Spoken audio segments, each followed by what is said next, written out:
up mga KaToyo? It's me again, Ronnie Kaheda, and welcome back to my channel. And for this video, ayan, may dumating sa aking parcel. Malaking parcel yung, kaya tara i-unbox natin. Let's see kung anong laman. Mukhang interesting kasi ang laki ng box. Tara, let's tignan. So guys, ito yung parcel na dumating sa atin. Ayan, let's see kung anong laman ito. Ang laki, ang bigat, di ba?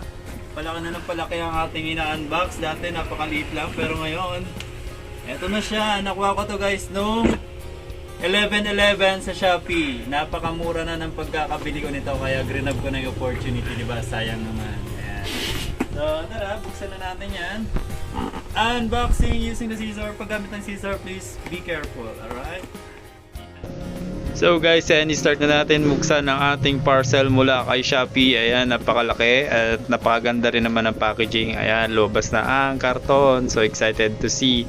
Ayan, so hindi magkandaw gaga kung anong gagawin. Ayan, so tanggalin muna natin yung bubble wrap para wala na masyadong istorbo habang tayo ay nag-unbox. So check muna natin kung kaninong or sino yung seller para mailagay natin yung link mamaya sa description. Ayan.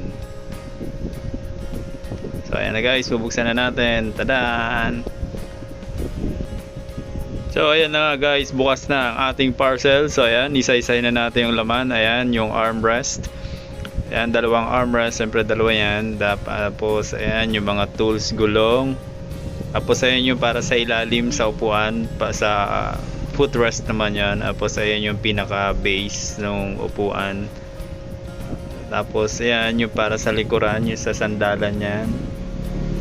And then ayan yung pinaka sandalan. Napaganda ng kulay kasi it's my favorite color blue. And then ayan yung pinaka upuan. Ayan. So ano yan? Gaming chair. Ayan. So ayan yung instruction. Ayan. So bubuuhin na natin guys. Let's go. Guys, ayan, unbox na natin. Ayan na siya. Ayan. So ayan. So ang in-order ko ay gaming chair. Ayan, kasi papalitan ko na yung upuan ko dito sa shop kasi masyadong sira na siya, and then masyadong mababa. And then nakuha ko ito sa Shopee sa 11/11 nung nakaraang araw, and mura na siya.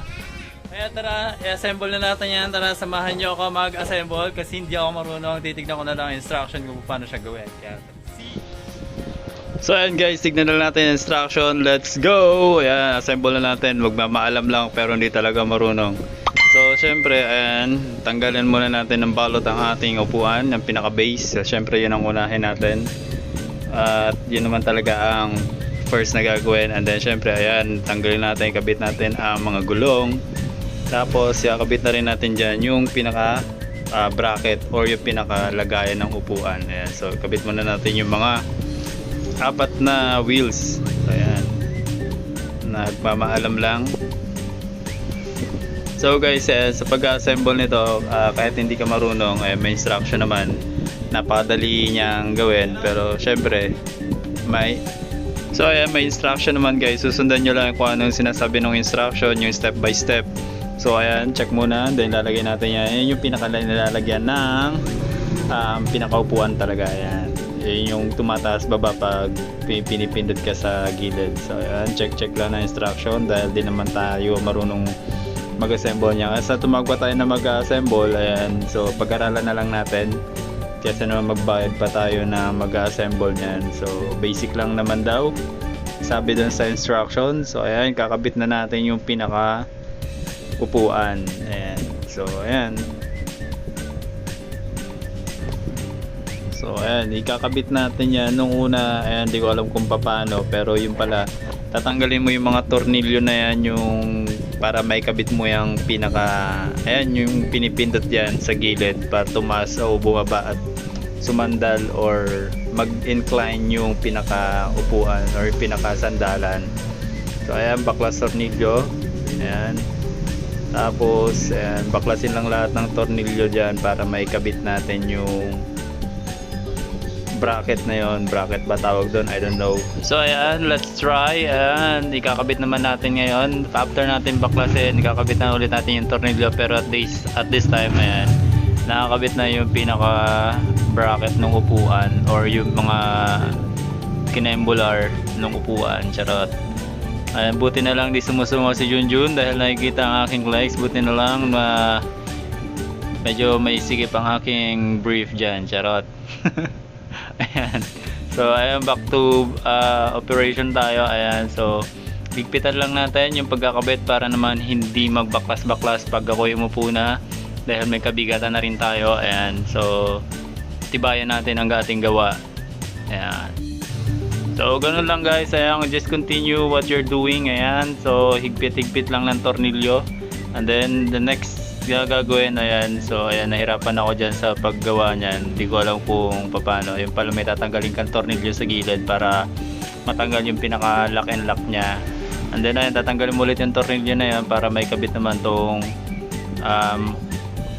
footrest ang tawag yata dyan, yung para sa ilalim, para pag nahiga ka gusto mong nakaangat yung paa mo. Ayan, yan yung ginagamit. So ayan, kakabit lang, baklas ulit ng tornilyo. Ayan, so paulit-ulit lang naman, baklas kabit, baklas kabit. Ayan, so basic lang. So guys, ayan, kung gusto nyo umorder ng ganyan, murang-mura lang yan sa Shopee.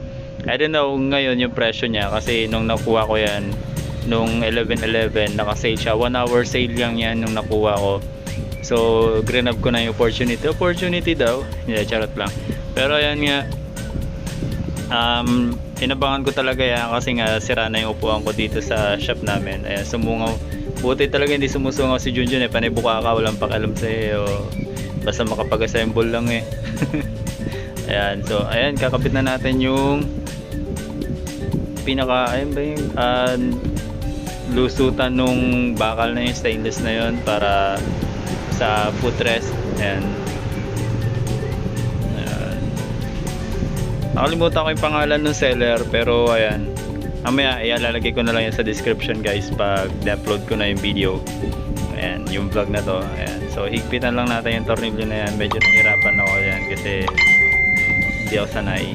Ayan, so first time ko mag-assemble ng ganyan. Ayan, lalabasan pa ang ugat ng aking daliri, ng aking kamay. Ayan. So ayan na nga guys, after how many decades na ikabit ko rin, pero ayun, until now hindi pa rin ako tapos. So ayan, continuous lang. So ayan na nga guys, hindi pa rin tapos after a million years. Ayan, hindi ko pa rin nakikakabit at hirap na hirap kasi ayaw dumulas nung footrest ko. Hindi ko na alam gagawin ko dyan. So ang ginawa ko dyan, nilagyan ko ng langis para ayan, mag smooth yung labas-masok. Charot, labas-masok. Ayan, baklas ko nga.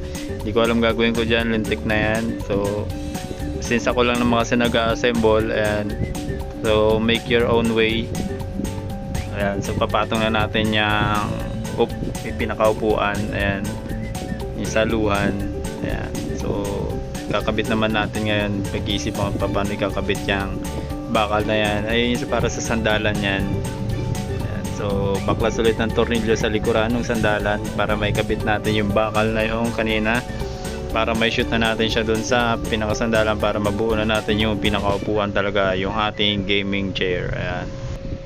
So guys, ayan, nabuo ko na rin pero syempre hindi pa kompleto yan dahil wala pang tibay yan. May kakabit pa tayo dyan, yung mga armrest. Ayan, so kakabit pa natin yan. Pero at least, di ba, nabuo na natin yung pinakaupuan talaga, yung ayan, so ayan. Pag-aaralan ko paano ikakabit yung armrest na yan. Hindi pala ilulusot mo yan doon sa may butas pala yan. So kailangan ko pang butasin o tusugin yung area na yon para may shoot yung tornilyo ng armrest. Ayan. So hanap-hanap, ayan, din na makita yung tornilyo, nagkulang na. Tapos ayan, ayan na nga. Ayan. So ayun na nga guys, naikabit na rin yung mga armrest at pinag-aaralan ko naman paano ikabit yan sa footrest na yan. So ayan, may tatanggalin pa palang tornilyo daw para basa-basa muna na instruction kung anong gagawin. Kasi litong-lito na ako dyan. Ayan, pawis na sa pag-assemble. Ayan, bili pa more. Hindi naman pala marunong. Ayan, so assemble lang. Ayan, so hindi ko alam paano gagawin pala. Tatanggalin mo yung tornilyo na yun para may kabit mo siya dyan. Kasi babaliktad dyan. So ayun na nga guys, at last naikabit ko na siya yun sa footrest. So since mahirapan ako hugot-hugutin siya, nilagyan ko siya ng langis para dumulas at gumanda yung paghila-hila niya. Hindi na ako nahihirapan, effort kasi pag hinahatak siya. So ayan, smooth na siya. Ayun, swak na swak, labas-masok na siya. So ayan, dagdagan pa natin ulit ng lubricant, charot. Ayan, so dagdagan palit natin yan. So ayan, okay na. O, di ba? So i-flex na natin. Ayun, smooth na ang kanyang footrest. Ayan, so ayan, flex na natin. Ayan, so ilagay na natin yung para sa yung headrest, tapos yung massage cushion or yung para sa likod. Ayan, so kakabit mo lang yan.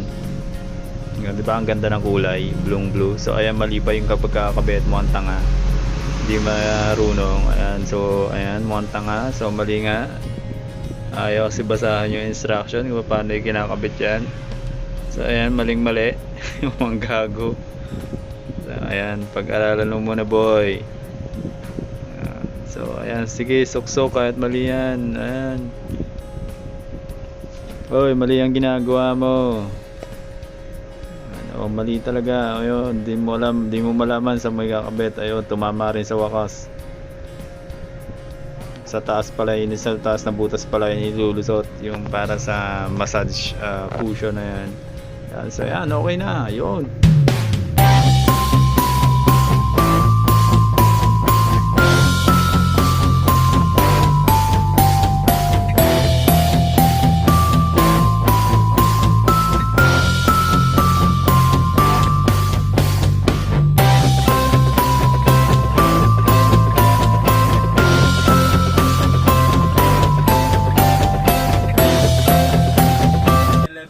Sa Shopee, may voucher na siya, meron pa siyang discount, and then may discount pa din sa shipping fee. Tapos ginamit ko rin yung Shopee coins ko dito, kaya sobrang bumaba na siya ng presyo.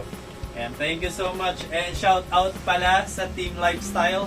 Thank you so much sa suporta niyo sa aking munting channel. Thank you so much, San Pablo, Laguna. Lifestyle ng San Pablo City, Laguna. Ayan, thank you. Please continue to support. And guys, i-subscribe nyo rin po ang Team Lifestyle San Pablo, Laguna. Ayan. And kung bago ka lang sa channel ko, please don't forget to like, share, and subscribe. And hit notification bell para like updated sa aking mga videos. Thank you so much, and see you sa next vlog. Bye!